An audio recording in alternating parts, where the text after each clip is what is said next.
This is Larry Scher for Yahs Assembly, and today is the 4th of May 2019, and so I say Shabbat Shalom to all of you that are viewing. Today we're going to talk about a very important subject. I think it's a subject that's really overlooked because of the kind of world we live in today, with all of the distractions and all of the problems and just the violence and just all that goes on, all the busyness in people's lives. And of course all of that robs us of the thing I want to talk about today, and that is peace. And so today we're going to talk about peace, and of course peace is a fruit of the set-apart spirit. It is something that we are given for a specific reason, not only because it's part of the very character and makeup of our Creator and a fruit of His Spirit, but if we're to really grow spiritually and grow in the rest of the fruit of His Spirit, we need to have a peaceful environment.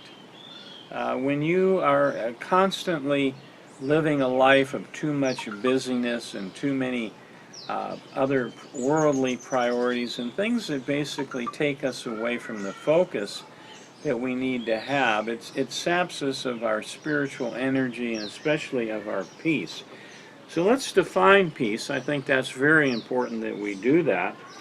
We're going to do it from a secular point of view or worldly point of view, and also from a spiritual point of view. And the spiritual definition is much, much more important than the secular, because the world cannot attain to the depth of understanding or the practice of real spiritual peace because of the absence of the set-apart spirit. But the way that Webster's defines peace in a, let's say, a secular way, is that it is the absence of war or conflict. See, it is sort of a lull or a period of lackening of stress or tensions, and where there's a somewhat a little bit of tranquility or quietness. And so it's usually at best temporary. And of course, if you look at the history of mankind and all of the conflicts and the hundreds of wars since creation and how many of the empires have come and gone, whenever an empire or a nation collapses, there's always a lack of peace. There's just total strife and confusion, usually war and revolution, all of these things. This is the world. But we have been called out of the world, and we need to recognize that because of the set-apart spirit and the fruit of peace, and because of the one who has given us His peace, we need to realize that we don't have to be a part of any of that, and we can achieve more spiritually and grow more and live a life really free from fear and trauma and all these other things if our focus is in the right place, and if we have His Spirit and have His peace. Now, spiritually, if we look at the definition, and I really think that now I looked it up in Strong's, and I looked up words in my Bible dictionary as various ways that peace is used. The primary number from Strong's is 1515, and it speaks to a spiritual state or a scriptural state that says that it is a sense of well-being. See, and well-being is, people don't have well-being anymore. They're just all unsettled as opposed to being settled. Okay, they live in a state of confusion and just trauma, and it's getting worse and worse all the time.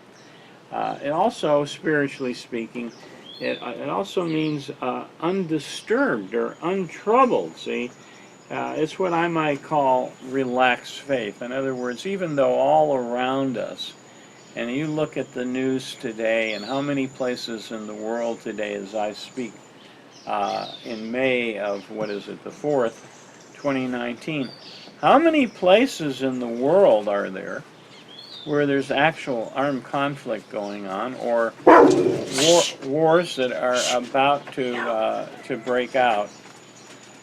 And you have Venezuela, you have Iran, you have Syria, you have all of these different places, and even in the U.S. you have the border that's about ready to explode and possibly cause a civil war. So you see, it's this whole constant state of tension and strife that the world is in right now. But when you look at it spiritually and how it's defined, see, undisturbed, untroubled, see, well-being, that we as the called out ones that have been given the Spirit, which includes the spirit of peace, we can relax. We can trust in the promises of His Word.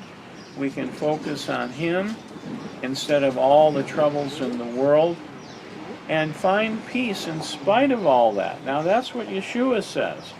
So one of the better definitions of peace that I found in Scripture is in John 14:27. So we'll go ahead and we'll read that and see what he has to say about that. Now, of course, the previous verses in John 14 talk all about the giving of the set-apart Spirit and how once it's imparted in us, it gives us understanding and knowledge and so on and so forth. But then Yeshua goes ahead and says this. He says, "Peace I leave with you. My peace I give to you." So you see, this is a special kind of peace. It's not the kind of peace that the world, as you define it, it has. The world's kind of peace is just an absence of war or conflict, but it's not a deep spiritual peace. It's not a peace where, in spite of all that's going on, we have this sense of well-being. We have this faith, this relaxed faith. We have this trust that we're special, we're set apart. And so as a result of that, we find just this confidence. And we all need to strive, we need to embrace and reach out for that. So let's finish the sentence. He said, "I do not give to you as the world gives." See, what does the world give? Politicians, they promise peace, they promise all kinds of things. And it's all false because it's not lasting. See, it's not deep. It's not they can't give the kind of peace from the Spirit. The Spirit dwells in our hearts, so it's something that is manifested. It's at the cellular level, Yeshua's peace. It's indelible, and if we quench the Spirit, that peace can leave us. If we fall into disobedience or rebellion, that peace can leave us. But we can't allow ourselves to do that. So it says, do not let your heart be troubled, neither let it be afraid. So we're not supposed to be afraid. We're not supposed to be troubled. Because where does the peace come from? It comes from Yeshua. It says he overcame the world. And through His power and the power of His Spirit, we can have peace. And so that's very, very important to realize the real source of peace. Because in order for us to maintain this peace, we have to realize if it comes from Him, then we have to maintain contact with Him, with His Word, communion, meditation. See, a place where we're free from the worldly distractions, where we can just focus on His Word. We can pray, we can study, meditate, fast. If we're really going to stay in touch with what is really a river that can flow into us, that can create great peace and a sense of well-being for us, all right? And to try to keep the distractions of this world. And I will tell you, I'm very familiar with that, because it just seems like whenever things settle down and there's harmony and things are kind of clicking along, and not, not any great problems or people that have serious problems that suck up our emotions and our times, and we all know what we're talking about. It could be relatives, it could be problems on the job, whatever it is. We need to try very hard to remove ourselves from those things and come out of the world, because that's where all of this emanates. All this confusion and distraction and distress, it emanates from the world. It emanates from Satan and all the confusion that he tries to create in this world. And it all robs us of our peace. So it's very, very important that we can see ourselves as having a different kind of peace, a peace that is really strong and deeply embedded, because it's Yeshua's peace. It's the power of his Spirit by which he overcame this world. And so you have the world that's carnally minded, the unconverted mind, that cannot really attain to this true level, this higher level of spirituality, of the kind of peace that only comes from Yeshua. Now, MacArthur understood this, even though I certainly don't believe he was converted. But he was a very intelligent man. He was a man that was a warrior. He was a man that understood war, as we'll read, like few have understood it. And when he retired, he gave a speech to Congress, and in a very, let's say, secular way, he really put his finger on the problem. See, I'm giving you the solution, and MacArthur talks about the cause of the problem, why there's no peace on the earth. And the way that he identifies it is exactly the solution that I'm going to give us as we talk about how peace comes, how we maintain peace, and so on and so forth, because it's something we dearly need to embrace in our lives. So let me just read this paragraph. It's very, very well written. Like I said, he understood war. He understood the absence of peace, and he understood the cause of it. So let's go ahead and read this now. In a speech to Congress, General Douglas MacArthur said, "Men, since the beginning of time, have sought peace." Yes, it eludes them. Of course it does. Because they reject the source of peace, the one who is the creator of peace. Various methods through the ages have been attempted to devise an international process to prevent or to settle the disputes between nations. From the very start, workable methods were found, in as far as individual citizens were concerned, by the mechanics of instruments, peace treaties, and things like that. They all failed. Nations failed. Treaties and things between nations, they have all failed. He goes on to say here, military alliances, balances of power, leagues of nations, all in turn failed, leaving the only path to be by way of the crucible of war. See, nations put themselves, because they reject the truth, they reject the source of peace, they reject Yah's laws that would bring peace, they're left with no other solution. Of course, all that is being manipulated by Satan. All right, so let's see. It says the utter destructiveness of war now blocks out this alternative. Now, I would add a little caveat to that, because at the time he gave this, and we did have nuclear bombs, and we had things of mass destruction.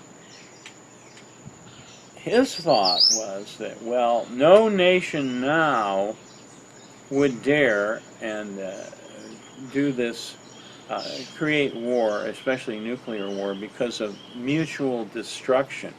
Well, if you study the news and you study the politics of the day, it has now gone so far that this statement of MacArthur, even though it's probably much more true then than now, doesn't hold it anymore. It's first strike, it's acceptable losses. They're willing to accept massive amounts of radiation. They're willing to accept really literally billions of people being killed. And so we're at that point where now things are so out of control, and the tension and the strife so high, and man really so confused and so deceived by Satan, that now it really is possible to go to the full extreme. And as you read things in Revelation and other places, it seems rather obvious.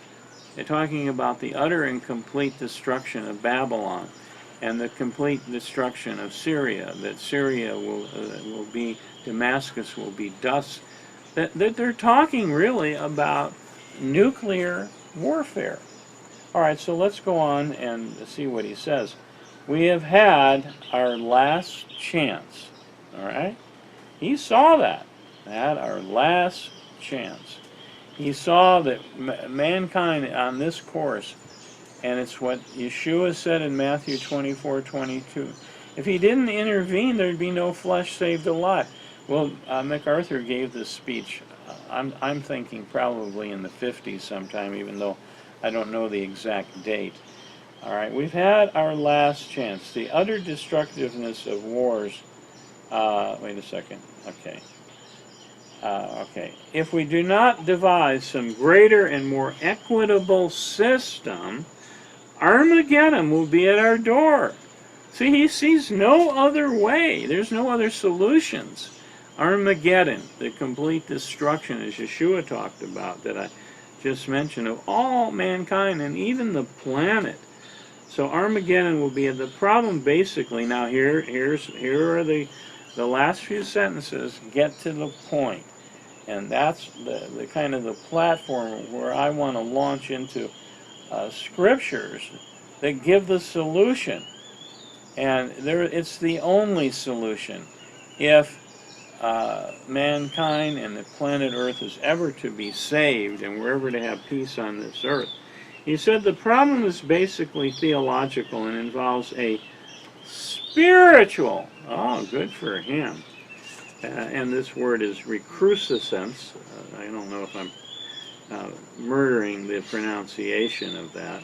It's like a renaissance or a resurrection, so to speak, of something that will come into mankind, that will change the paradigm that we're living in now, and improvement of human character that will synchronize with our almost matchless advances in science, art, literature, and all the material and cultural developments of the past 2,000 years.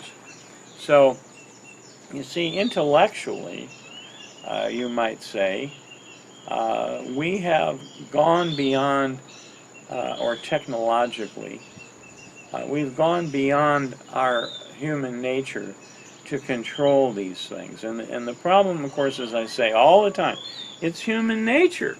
It's the carnal mind, see?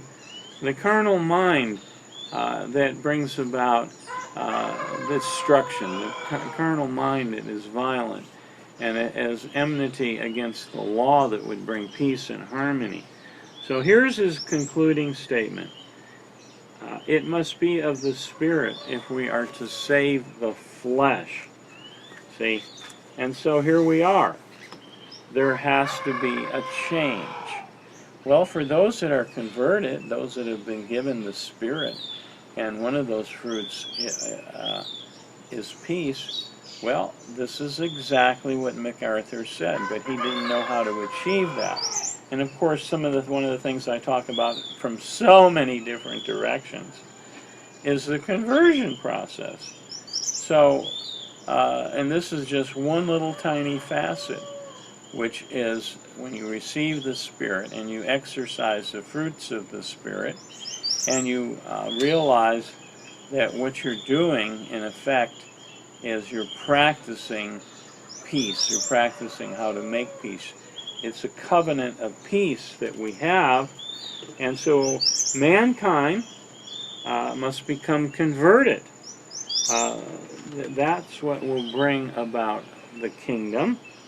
And so the set apart ones, that's us. We are really, along with Yeshua, we're the hope of mankind, because it is through him and the development of his character in us and the development and the growth of his spirit in us that he is going to use us and prepare us to bring in a kingdom and rule and reign and finally have peace on this earth. So what do we do now? In other words, we have the begettal of the Spirit, one of the fruits of peace. We're supposed to be doing something with that fruit. And Scripture speaks to that. How do we fulfill our covenant with him? How do we take this precious gift that only comes from him and apply it in our life and make it real and make it grow? So we're going to look at some of these scriptures now. We're going to look at Hebrews 12:14 and see what that has to say. There's a lot of scriptures, but I try to I try to keep things to a point where I don't wear everybody out and go too far. Because as I began to prepare this lesson, I realized that, again, like so many things, the theme of peace is all the way through. But I'm hoping that I picked out some of the better ones so we can learn. All right, so Hebrews 12:14. Here's what it says. It says, pursue peace. So as we live our life experience, we're to be peacemakers with all, the other translations say with all men, and pursue apartness. In other words, we're not to be a part of this world's politics, we're not to be a part of this world's system, and so on and so forth. And so we're to be set apart as he is set apart. We read about that with our calling last week, without which no one shall see the Master. So if we haven't achieved the amount of growth, okay, to be peacemakers, it says we won't see the Master. We're put on this earth we're created unto good works, and one of those works is to pursue peace with others, to learn how to get along with others, to learn how to shine our light, to learn how, as we will read, to be forgiving, to be kind. And so this is very important. It's a salvational issue, isn't it? If it says that if you can't pursue peace, if you can't pursue what the world would call holiness, but it's really set apartness. In other words, we're different. We walk a different walk. We walk the walk of somebody who's converted. That we're not going to see our Savior. And so that's very, very important to understand that. So there's other verses, of course, to talk about that, pursuing peace. So let's go to James 3:13, and we'll read through verses 18 and see what that has to say. It's the same message, a little more detailed.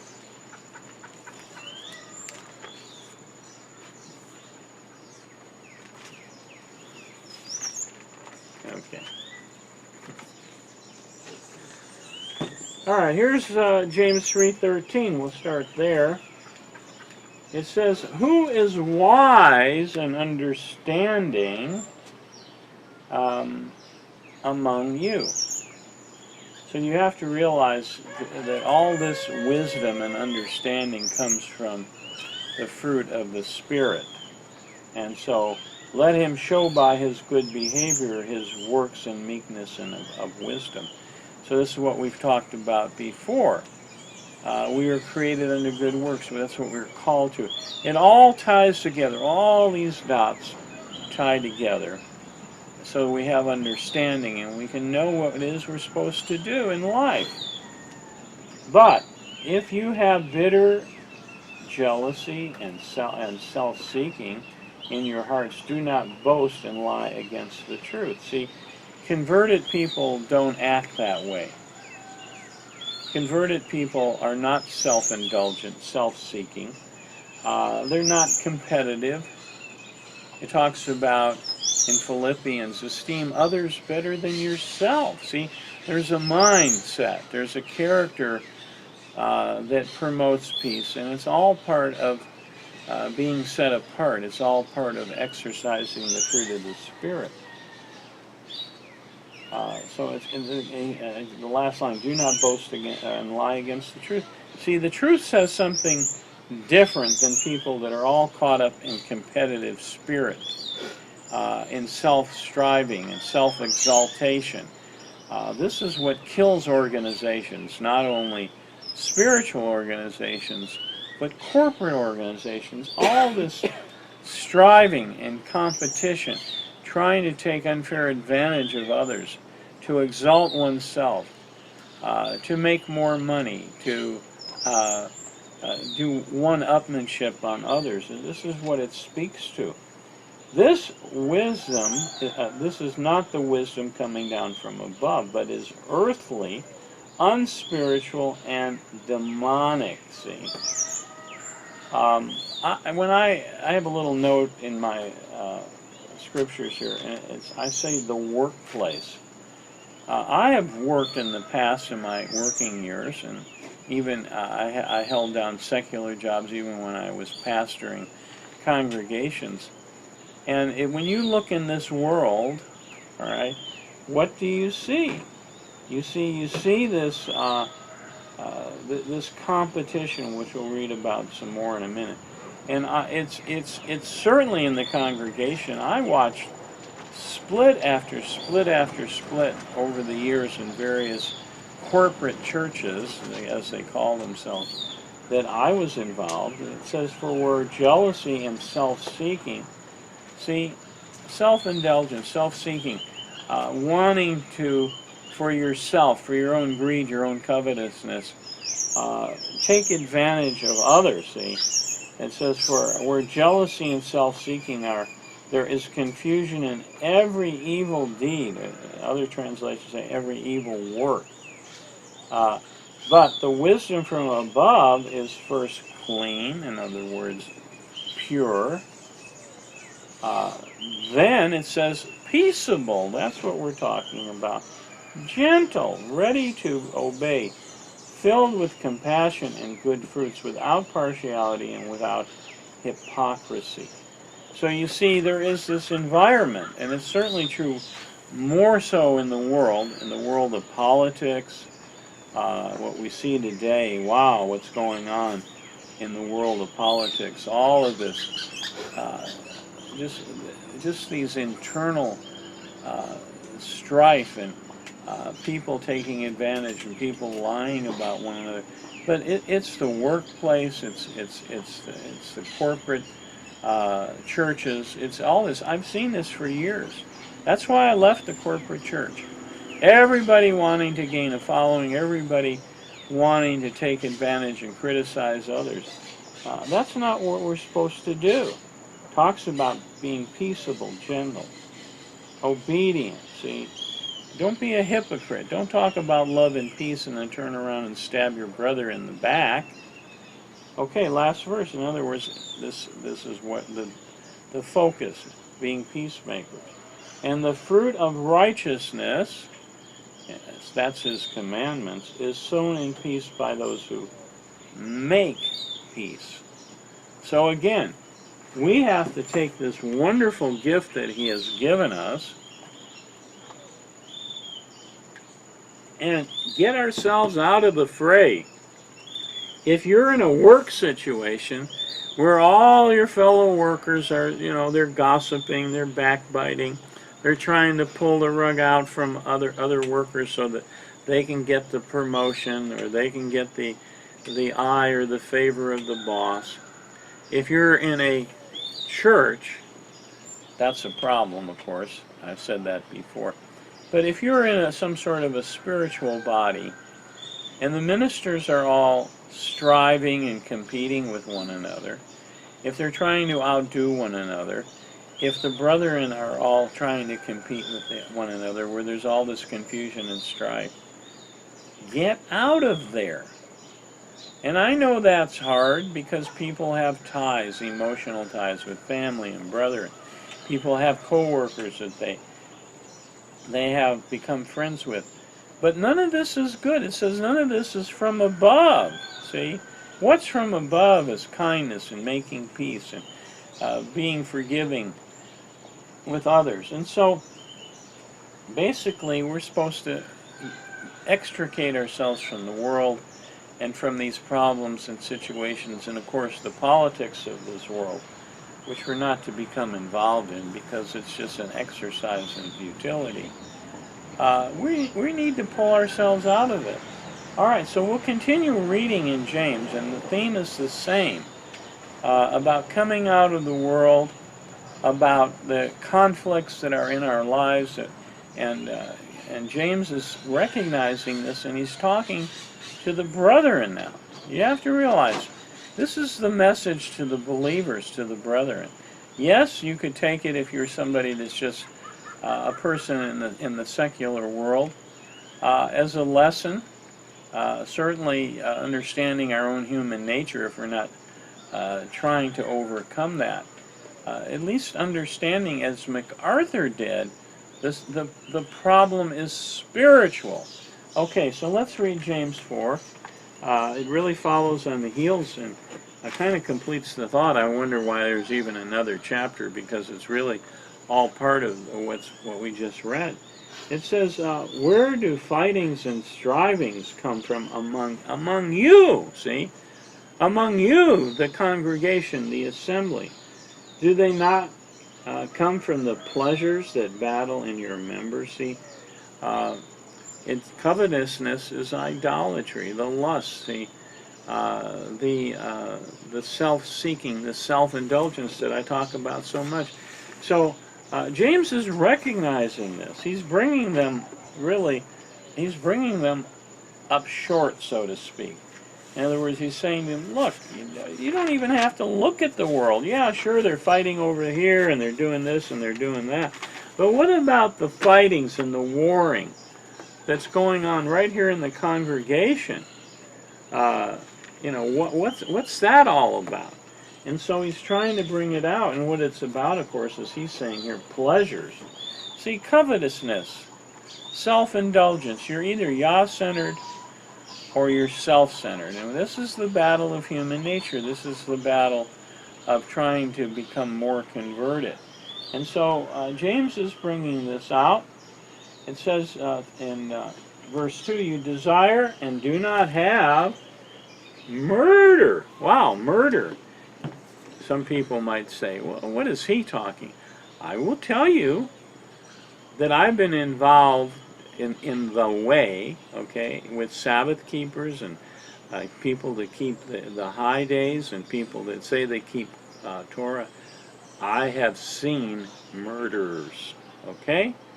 And of course, if you go back into Matthew, Yeshua says that if you hate your brother, it's the same as murder. See, it's a higher level of spiritual murder. Okay, hating and causing all these. It's the same spirit that prevails.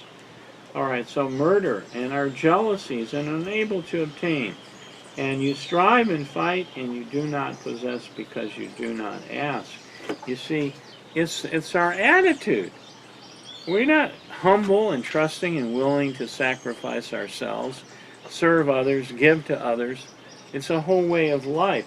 And so he's saying, well, look, as long as you're in this state where you're striving and you're competing with others, I have been in congregations like this. So I'm not speaking second or third hand. I have seen brothers betray each other. I have seen all the things that Yeshua talked about. I've seen brothers steal from one another, lie to one another, slander one another. I've seen it in the ministry. I've seen it in the brothers. And so, and a lot of it is because of, let's say, the form, the structure, or the culture of the corporate church. which is a long story, but that's why I'm not part of the quote-unquote corporate church. Okay, and you do not possess because you do not ask. You ask and you do not receive because you ask evilly. In other words, the wrong attitude. It's evil. It's not of a pure heart. It's not for good purposes and reasons that you want to help others, or you want to tithe more, or you want to give offerings, or any of those things, all right? In order to spend it on your pleasures. Here we go. Self-indulgence again. See, lust, greed, human nature, it has always existed. It exists, and we have to overcome our human nature through the conversion process.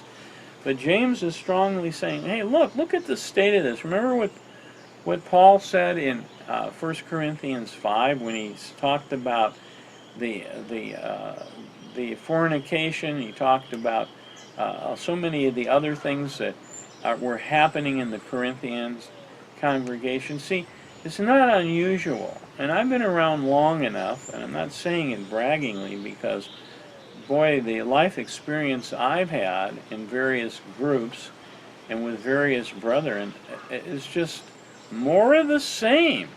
And these things are in Scripture, so we will put these things out of our lives, and that's exactly what the next verse is going to talk about. In verse 4 it says, adulterers, now, and adulteresses. Now this is spiritual. Now it's also physical, but you have to remember, there can be spiritual adultery as well as physical. And when you go back and you study it and you look at the definitions, how Israel went a-whoring after other mighty ones, that's spiritual adultery and idolatry. And that's what he's talking about. But here he's talking about how this is being committed with the world. If you go back and you look in Revelation 18, when it talks about coming out of the world, it talks about spiritual idolatry and adultery being committed by the world, and they're ordered to come out of the world. James is talking about the same thing here that's going on in the assemblies. Okay, do you not know that friendship with the world is enmity or hostility with Elohim? Whosoever therefore intends to be a friend of the world makes himself an enemy of Elohim. Now, I want to explain this verse because this verse has been so corrupted and misunderstood because those who teach it, and they just look at the English, which is really poor, and they assume that, well, remember, if you take it the way, superficially, the way that a lot of ministers or people teach it or understand it, then love your neighbor is a contradiction, see? So there's a problem. How can you love your neighbor? And it says here, don't be friends with the world. What is it really talking about here? It's talking about worldliness. When you look it up in the Greek, it's talking about the world system here. It's not talking about not loving your neighbor, not caring about others, okay? Friendship with the world is friendship with Satan's system of politics. See, the system of finances, the system of all the false deceptive things, the pharmakeia, and the list goes on and on and on. That's what it's talking about here. And so we have to realize that where all this stems from, that people are involved in the system. They're involved in the politics of the world. We're not to do that. In Philippians 3:20 it says our citizenship is in heaven. See, we're covenant people. We're set apart people. And we have a covenant through Yeshua's sacrifice and death so that we could have His peace in our lives. Doing all of that we just described in James, and we just described in the last part of the verse of chapter 3 and now chapter 4, it's quenching the spirit. It's getting ourselves involved in worldly things that we're told not to. and it's preventing us from having His peace. And so it says here, if you're involved like that, we are the enemy of Elohim, and we have enmity with Him. So what we're doing is we're separating ourselves, we're breaking covenant. That's exactly what these verses are saying. It says, be a friend of the world, makes himself an enemy of Elohim. So you're either in the world or you're out of the world. You either come out of the world and come out of Babylon or Babylonian system and are in covenant with Yeshua, and we'll talk about it, and that's the covenant that brings peace. And that's exactly why He died, as well as to have our sins forgiven, and we're going to read those verses in a minute. See, peace is a very important subject. Like I said, it basically is a salvational issue. He died to give us His peace. So if you deny Him and His sacrifice, and you don't come out of the world, you don't live Torah, you don't seek peace, see, and you're all involved in the cares of the world, then you are absolutely cutting yourself off from the peace that is a gift that we could have, that will give us health and harmony, and just this wonderful sense of well-being as we live with our brethren. Okay, so going to the covenant now. If we're really in covenant with Him, we need to realize it's a covenant of peace. So let's read Colossians now 1:20 and see what Yeshua says.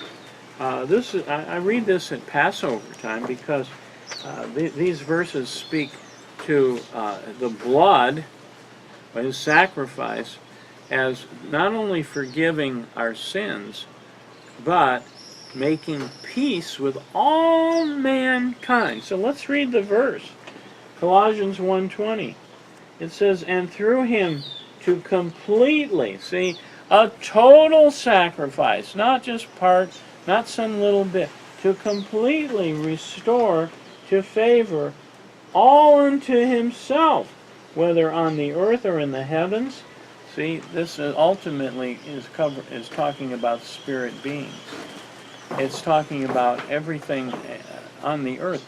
And it's not only human beings, but I've said before, it's the animal kingdom. See, when you read in Isaiah how they will have a different spirit, that the lion will eat straw, this is because of His sacrifice and Him making peace.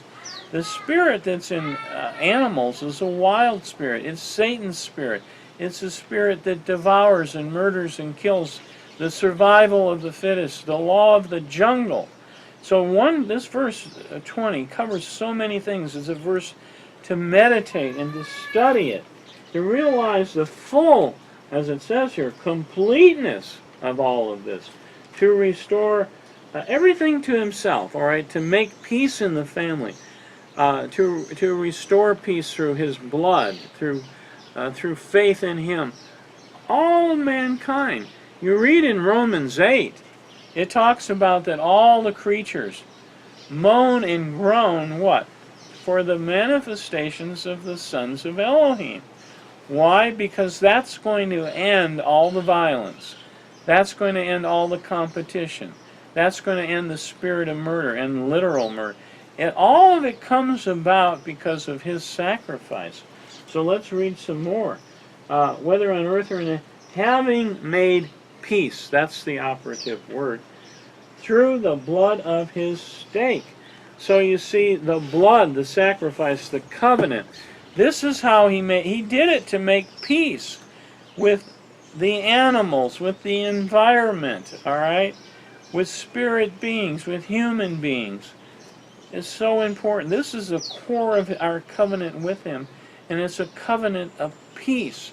So He shed His blood so that there could be peace. And remember back John 14:27, where I started out, I give you my peace, not as the world gives it. So the world, that's a phony counterfeit kind of peace.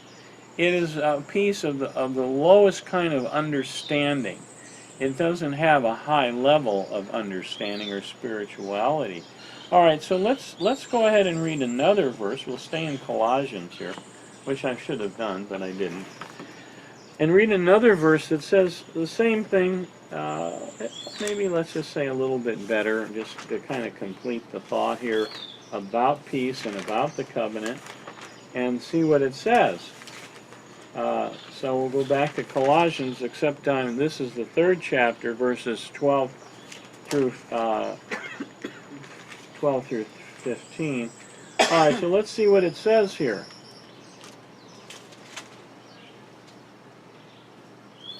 We'll start in verse 12. It says, "Therefore, as chosen ones of Elohim, set apart and beloved, put on compassion." These are fruits of the Spirit, all right? Put on compassion, kindness, humbleness of mind, meekness, patience. Those are fruits of the Spirit. Bearing with one another and forgiving each other if anyone has a complaint or quarrel against another. Indeed, as Messiah forgave you, you shall also forgive them. But above all these, put on love, which is a bond of perfection. So when we grow in love, that makes us perfect or complete or mature. Now here's the verse. "And let the peace of Elohim rule in your hearts, to which indeed you were called into one body, and be filled with thanks." So the peace of Elohim, see, I say it a lot, I'll say it again. The Spirit dwells in our heart. The fruit of the Spirit is peace. But here it says to rule in our hearts.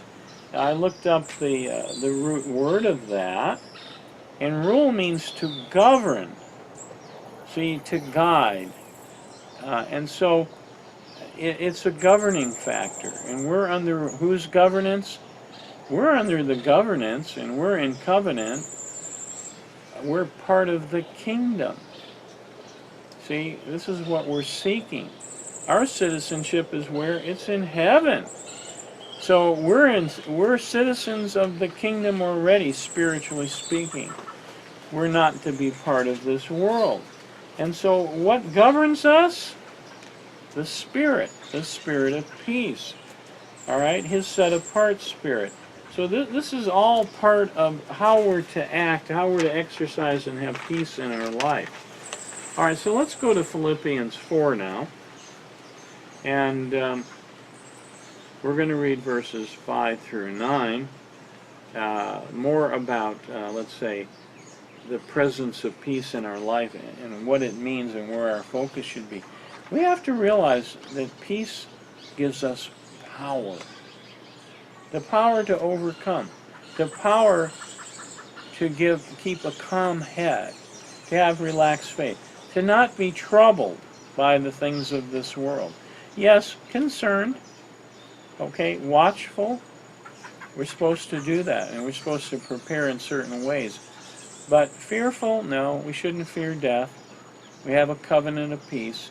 We shouldn't allow ourselves to be overly, let's say, distraught or disturbed by what's going on in the world, because we've been called out of the world.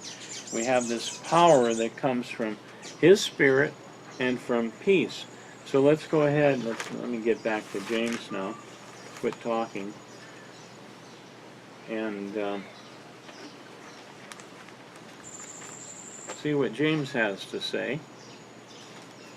These are some very beautiful verses that talk about how to be free from worry. How not to be fearful. And there are some very frightening things going on in this world, and some very powerful forces. Satan knows he has a short time. And so he's pulling out the stops. The globalists are pulling out the stops. And yes, we'll probably have a world war.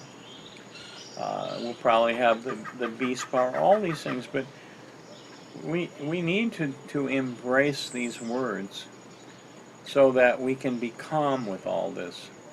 So we're not shaken. by all of this, because we have to hang on to the promises. We have to cultivate this fruit of peace. So here's what James says in. Oh, I'm sorry. I'm reading James, and I meant Philippians. Okay, sorry. I do get a little confused sometimes. All right. So we're going to read verses in Philippians. Philippians 4, verses 5 through 9. Let's try that. All right. It says, "Let your gentleness be known to all men. The Master is near." So how are we to... You can't have somebody that's violent, all right? Somebody that's distraught. That is incongruent with gentleness, see? And so that's another fruit of the Spirit. So we're to be a gentle person. Gentle people are at peace. They exude peace. They radiate peace. People like to be around people that are gentle, that are kind, that are peaceful. They don't like to be around contentious people that strive, that are violent, aggressive, and so on and so forth. So if we're really to be in covenant, if we're really to be lights shining, we need to have this spirit, this character. It's all part of Yah's character. Be known to all men, the Master. Do not worry at all, but in every matter. Now this means anxious thought. Yes, I worry. I worry that I won't apply these things, that I'll be reprobate, that I'm not being obedient enough. But anxious thought, yeah, I care that there's a world war. I care about a lot of things. But anxious and fearful, I have the promises that we're going to talk about in the last two verses that are coming up real quick. And so he says, don't be like this, all right? It says, don't take these anxious thoughts, but by prayer and petition with thanksgiving, let your requests be made known to Elohim. So what are we supposed to do? We're supposed to pray. We're supposed to be kind and gentle. We're supposed to just trust him. I said earlier, relaxed faith. Just be at peace with everything. Not the world's peace, but the peace that Yeshua has given to us. I can't emphasize that enough. All right, so verse 7 says, "And the peace of Elohim, which surpasses all understanding, shall guard your hearts and minds through Messiah Yeshua." So whose peace is it again? It's Elohim's. And what does it do? It passes understanding. Now, I said earlier that if you don't have peace, you can't grow in the fruit of the Spirit. You see, if you're all confused and you're unsettled and you're anxious and you're worried, you can't meditate and study the Word, because it blocks it. It quenches the Spirit. You can't do that. It says that peace, His peace, passes understanding. So when you read the Word, you understand it. You're not all confused and worried. You're focused. You can concentrate on it. It has power to change your life and help you to grow. And so, and it says, shall guard your hearts and minds. So it guards us. It protects us. I already said that. It's our strength. We have to be really careful now about how we go about and live our lives in a world that all around us is just plain falling apart. There's no peace in the world, not on a spiritual level, and peace treaties don't mean anything. Soon there's going to be a peace treaty that's been prophesied in the Middle East. It says peace, peace, and there is no peace. Well, how many treaties, how many different agreements of various kinds that man made throughout history? As MacArthur said, they have all been broken. Man has to find a better way. I'm speaking about a better way. All right. For the rest, brothers, whatever is true, whatever is noble, whatever is righteous, whatever is clean, whatever is lovely, whatever is of good report, if there is any uprightness, if there is any praise, all right, think on those things. So you see, it's about our focus. Now, we talk often here amongst ourselves about watching. Well, we're not to watch, and of course it's a command, watch and pray about those things that are coming upon the earth, and that we may be worthy to escape those things. But we don't watch to the point we become traumatized, so we become so fearful it cripples us, see. There is a very great balance. So what's being said here is, think on good things. You know, I live on a farm, and I will tell you, some of my great pleasure, joy, and peace comes from being extremely close, being immersed in nature. I can sit in my living room and read my scriptures, and I have a bird bath about 30 feet away, and it's like an airfield.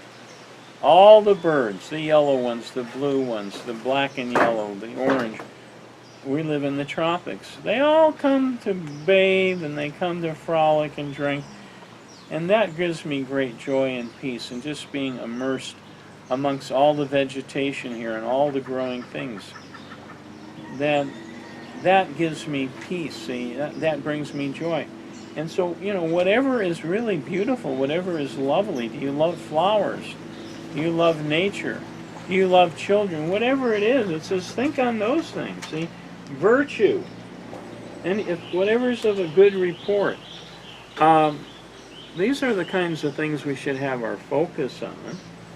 And it goes on here, if you do these things in verse 9, and whatever you have learned and received and heard and saw in me, practice these things, and the Elohim of peace shall be with you.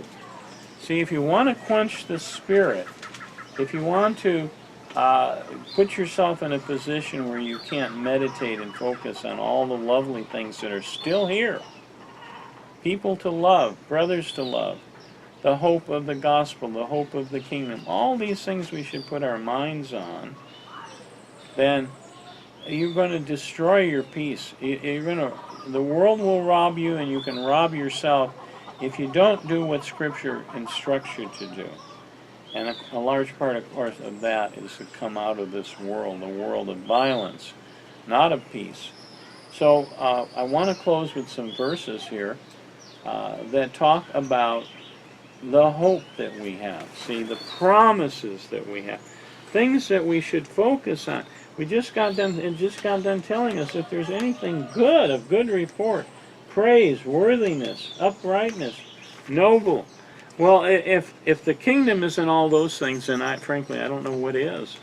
And so we need to look at a few verses now in closing that are going to take place in the millennium. And frankly, they revolve around peace. The peace that is going to come in the millennium. We can have peace now because we're set apart. Because we're going to be part of his future government that is going to usher in peace. See, he's going to use us, and we're going to learn peace now and pursue it and develop and grow in that now so we can help others have it and establish it in the kingdom. So let's go to Psalms 37 now. A psalm, frankly, I read quite often. It's one of my favorite psalms. And there's a large focus here on peace. It's one of the themes that goes through there here. And so I got too many pages in front of me. Okay. All right, Psalms 37. Here we are. This is instructions to us if you want to have peace. It tells you what to do. It says right here, do not fret, all right? That means frustrate yourself. That means vex yourself. Don't get overly worried. Do not fret because of evildoers. Now, it's so easy to do that when you look at the swamp in D.C., and you look at some of these people who continuously lie and break the law and commit heinous, horrible crimes. I must admit, it's not that easy not to fret about that. Not to just say, oh, wow, put these people in jail. But it says right here, and again, it's our spiritual focus because it's in Yah's hands. Vengeance is His. Don't fret because of evildoers. Don't be envious of the workers of unrighteousness. See, they live a very affluent lifestyle at the cost of all of us little people. And the answer is going to be in these verses I'm going to finish reading. It says, for they soon wither like the grass and fade like the green plants. And that's true. You see, they can't avoid death.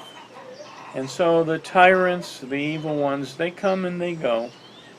And they'll suffer the same fate of everybody else in spite of their riches, their power, their influence, or whatever. But it says, but trust in Yah and do good and dwell in the earth and feed on steadfastness, the confidence that we have in His Word, His immutable Word. It says He can't lie. So we have to cling and hold on and embrace the hope that we have for the future. All right, commit your way to Him and trust in Him, and He does it. And He shall bring forth your righteousness as light. So that's a promise, see? And so it says, and delight yourself in Him, and He will give you the desires of your heart. So we have desires. I have desires. I have prayers that are important to me, and you have things that are important to you regarding family or regarding good works you want to do. And I have the same, that I really want to finish what I created here in this ministry and the light that I want to help shine in a dark world. It says, commit your way to Him and trust in Him, and He does it, and He shall bring forth your righteousness as light, and your right rulings as midday. Rest in Him and wait patiently for Him. You see, it is a matter of time. It's a matter of patience. These things are sure. They're absolutely sure promises. Do not fret because of him who prospers in the way, because of the man doing wicked devices. And so there it is again. These people live almost unimaginable lifestyles in a carnal way, but I wouldn't give anything for that lifestyle. It says, abstain from displeasure and forsake wrath. See, that's the opposite, really, of war. Do not fret also to do evil, for evildoers are cut off, but those that wait on Yah. Now here comes the promise, It says, they shall inherit the earth. Yet a little while, and the wrong is no more, and you shall look on this place, but it is not. In other words, let's say all the centers of what I call evil in the world, and there's lots of places that are evil, but as I look at this world, there are some cities that are evil above all cities, where a lot of the corruption, a lot of the globalists establish themselves, where they do their business, where they do their planning, where they reap havoc on mankind. So it says their place will be no more. The evildoers and the places they operate from and the cities they have corrupted, they're just not going to be anymore. And so we're not to worry about that. Now, here's the promise. It says but the meek shall inherit the earth and delight themselves in what? In the plenty of peace. So, one time, at one point, the end of all this, when all the evildoers are gone, and all of everything, the earth is established, this is the millennium. Now, for us, we can have a great deal of peace now, But ultimately, this is looking forward to the millennium, the inheritance of the earth. We don't own the earth anymore at this moment. So when the meek, when the righteous, when the ones that he's going to offer salvation to, when we rule and reign, where? On the earth. You see, then we're going to have a kingdom of peace. Then the peace will spread out all over the world. Man, everyone will have access to salvation, to conversion to his Spirit. So one last verse that talks about that. And then we'll conclude. All right, so let's see, Isaiah. I want to go to Isaiah. And see what Isaiah has to say about that. All right, Isaiah 9, verses 6 and 7. This is talking about Yeshua. Remember, where does our peace come from? It comes from Yeshua through the power of his Spirit, through the fruit of the Spirit. So this is a millennial or a kingdom verse. It talks about Yeshua, and it talks about peace and his promises. It says, "For a child is born unto us, a son is given unto us, and the rule is on his shoulder." Remember I said earlier when that word rule, it's what governs us. So the government's on his shoulder, the rule. The thing that guides us, the thing that we are obedient to, the Torah, the law, the word, see? And is on his shoulders, and his name shall be called Wonderful Counselor. Now, this is not his name. It says his name shall be called. These are duties or responsibilities. See, these are not his personal name. People get that mixed up. Okay, if I said John is a plumber, that means plumber is one of the duties of his administration, of his job description. But John is his personal name. Yeshua and everything that it describes here, those are all his responsibilities. Those are all under his authority to administer. So he is going to be called Wonderful. Those are just titles. That's not his personal name. Counselor, Strong L, Father of Continuity. Now here's the one that's really important. What's he going to be called? The Prince of Peace. So he's the ruler of peace, in other words. When you're a prince or a king, you rule over peace, you create peace, you make peace, you give peace. That's what we read back in John. All right? And of his increase and of his rule, and what else? And peace, there is no end.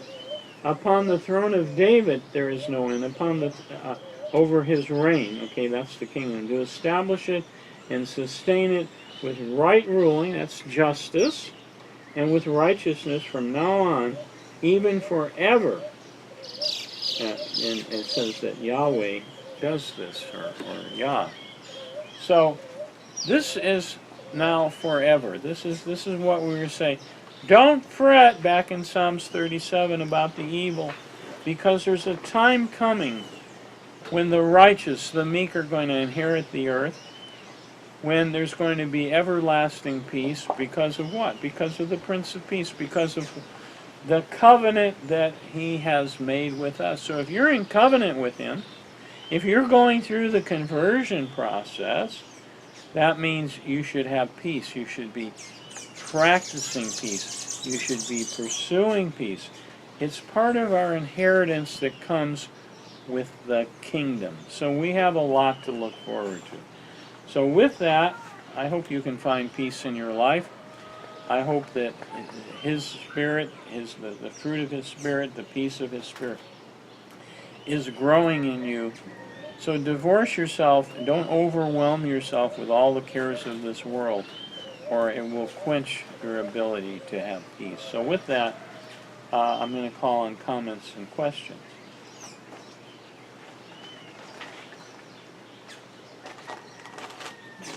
Okay. I wanted to continue on the theme of peace. Only my particular part of this is staying close to Yah and His Son through prayer, study, fasting, and meditation. Because if you aren't doing those things, you're going to be a lot more worldly, have less of His Spirit if you have it even at the beginning, and you won't, anyway, this is how you have more peace. Okay? Now I want to go to Psalms 119, 165. And it says, "Great peace have they who love your law, and nothing shall offend them or make them stumble." And that is the meaning of the words that are used there in the Hebrew. So this is the Amplified Version. And so in order to have great peace, you have to love His law. And that means you have to obey it and you must live it. The next scripture I have, Proverbs 16:7. Proverbs 16:7. And that says, here we go, we must do something, like I started out saying, staying close to Yah.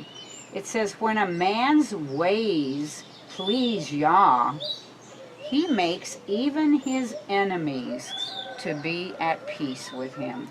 Okay? Again, that is Proverbs 16, verse 7. And my last scripture I want to use as an example is Matthew 5, verse 9. And that said, blessed or spiritually prosperous, that's a meaning in the Greek of what blessed means, with life, joy, and satisfaction in Yah's favor and salvation, regardless of our outward conditions. In fact, we could be going through storms, or we could be having other problems, but we are still blessed or spiritually prosperous if it says we have this. And it says, so blessed are the makers and maintainers of peace, for they shall be called the sons of Yah. Okay, well, thank you for that, because I had that written down and somehow I skipped that verse in Matthew. So Vicki picked it up.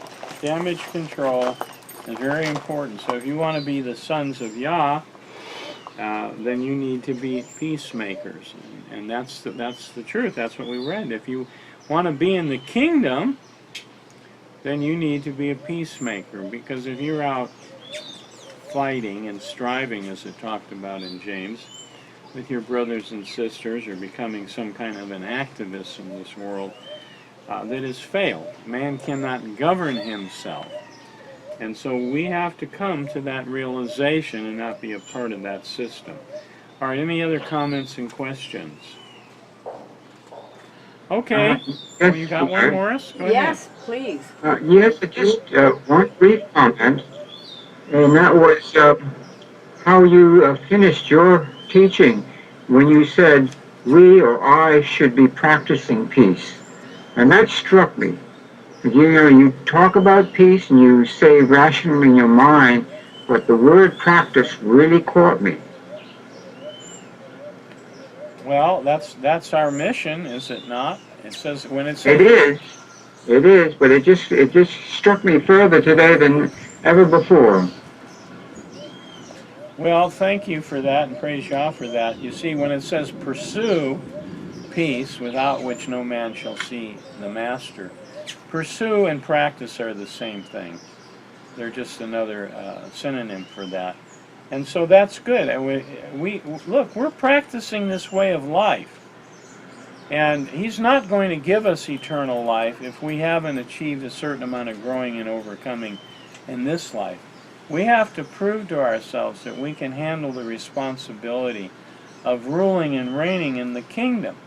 So if we can't do it now, you see, we're in the flesh and we can only do so much damage to ourselves and others in the flesh. But if we become spirit beings like Satan, and we haven't overcome, and we're going to be another Satan. I say that all the time. That's what the life experience is all about. We have to prove to him, and we have to grow and develop his character and his mind to the point that we will never be another Satan. And so we do have to be practicing, and that's what this is. This is practice or training for the world tomorrow, for the kingdom. So if that resonates with you, praise Yah. Hallelujah. Okay. All right, any other Thank thoughts? No?